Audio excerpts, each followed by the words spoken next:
second panelist, Vivek Bhargava. Thank you so much, Vivek, for joining in and taking time this evening. Really appreciate. And if you could just quickly say a few words about yourself to the audience so that they can know you better as well.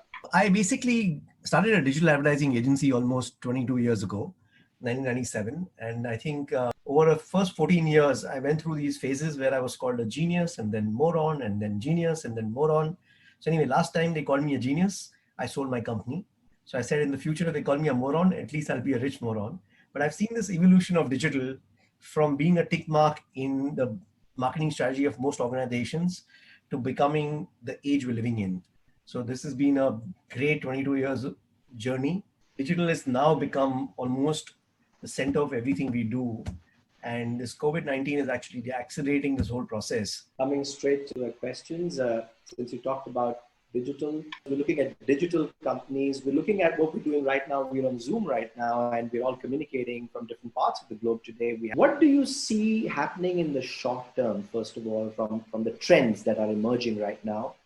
And also, more importantly, from the long term. And the question is targeted towards the skills that we need to evolve, or students, young students who are listening to you today. Where do you see things trending towards in a short term, long term in terms of the post-COVID-19 scenario?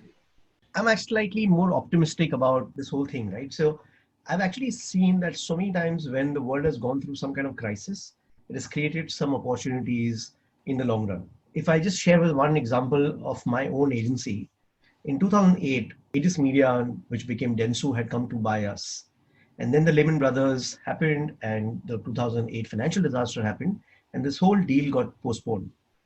But then what happened was, because of that crisis, we changed our business model to going for retainers. We changed our business model going after enterprise clients, having more clients across every single vertical rather than depending on the banking, financial, insurance clients.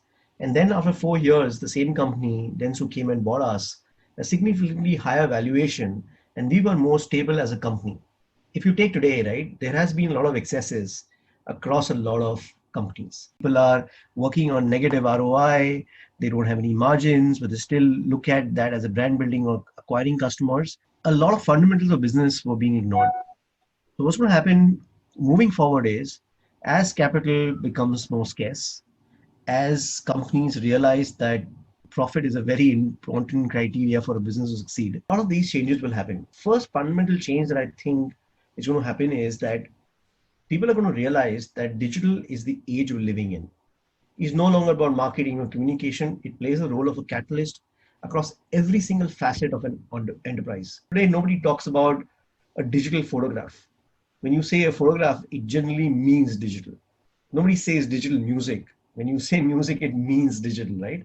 Similarly, when you take digital marketing, the word is going to go away. It's going to be marketing. The word digital will go out of the dictionary. It just becomes part and parcel of every organization does. And it's no longer going to be about digital as a category, but a mindset. Having a compass in your hand and walking in the right direction rather than having a blueprint of what needs to be done. So when you're living in a digital age, people, organizations who understand digital mindset and understand that we're living in a digital age are the ones who are going to prosper, remain relevant, have jobs, have careers, and people who don't are going to face challenges. So I think what you're saying is that everyone to have a digital skill, whether you're an engineer or an accountant or a doctor. But I still want to ask you this question, that if today there was no social media, if there was no digital medium of interacting or sharing, would have this pandemic been the same? Everything is a double-edged sword, right? The number of people who have died in previous pandemics as compared to from a percentage of population point of view, right? The chances of number of people dying from this is going to be significantly lesser. I think one of the fundamental reasons for that is that social media has allowed information dissemination at mass scale. Of course, there is always a negative aspect of a fake news or something else coming in, but 99% of the fake news is actually not negative. I feel that the benefits of information dissemination through social media, through news, through mobile, far outlives the negative information dissemination because of something called fake news, right? It definitely outweighs it, as you rightly said. We're having a lot of questions, Vivek, coming up your way. I think I want to pick up one question. This is Sakshi Sharma. Summer internships have been put on halt due to these unforeseen circumstances. How will it affect the chances of recruitment? Will students have less internship experiences?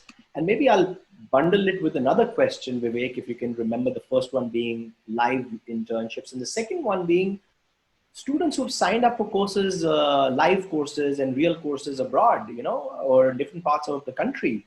What happens to them? Whenever crisis comes in, you start to take care of your own, right? So when this crisis hit, the first thing I was worried about, what happens to my family. So what happens is that whenever a company is hit, they'll take care of their employees first, it'll take care of their customers first, worry about survival. Internships generally, from a company's point of view, right, it takes a lot of effort because it takes 6 months, 1 year before that team member starts delivering value to the company. But I think what needs to be done is, if I were an intern in a company, I would actually see what can I do. Can I start writing blogs in the industry about the company? Can I come out with engagement ideas for employees?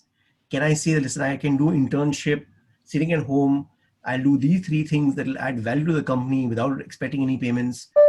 Pay me after 3 months if you feel I've added value. I would say, okay, this person has come back to me and said, okay, these are the three things they're going to do. They're going to add $100 of value to my company, and I have to pay her or him after 3 months only if I receive value. So if I'm doing that for my customers, then my team members are also doing that for me and taking salary cuts and other things, right? I'm expecting the intern to do exactly the same, delivering value, and I would love to share that value back with them. Second thing, I think if you've signed up for an offline course, you're supposed to go to university, obviously that's going to turn to online. But it's not bad, right? Because this could be the future of education. The fact of the matter is, I'm doing a disruptive strategy course from Harvard right now. We have a cohort of almost 420 people. We have a WhatsApp group. We have a Zoom call where we get along and just introduce ourselves. We are sharing comments from each other. We have video courses. So I think if it wasn't for digital, it wasn't for online, it wasn't for COVID, I would be so busy in my day-to-day tornadoes, I would have not got this opportunity. So can you make best of what you got? So if you sign for a course, they're giving you an online course, get into the online course, do Zoom talks, interview people, do case studies. CMOs and CEOs and promoter companies are a lot freer than ever before. Interview them, do a lot of things. And so we've heard about millennials, the Gen Zs, the Gen Ys.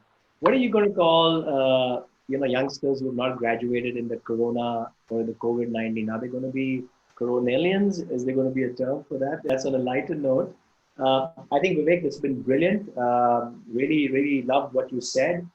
Picked up some fantastic things about, resilience, of hustling, of networking, of always giving your 200%. And this is the message for young students who are listening to all of this today, that, just give it your best shot. Don't worry if you get an internship today or tomorrow. There are people around the world who, are looking for similar people to get together and to create value. Vivek, fantastic.